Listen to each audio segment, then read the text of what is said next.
Um pai que perdeu o filho resolveu se vingar, mas acabou na cadeia. Não tô arrependido. Não tô arrependido.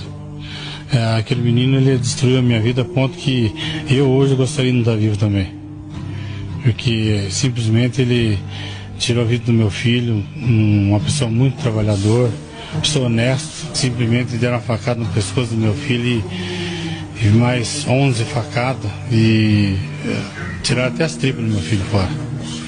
Então você não cria um filho para isso. Quando eles foram interrogados pelos polícias lá, os polícias fizeram de tudo para conversar com eles. Eles tiraram sarro da cara da polícia e quando eu cheguei nesse menino, que eu dei um tiro nele, ele falou para mim assim, se a polícia não fez nada, o que você pode fazer? Você acha que por ter vingado a morte do próprio filho você merece perdão?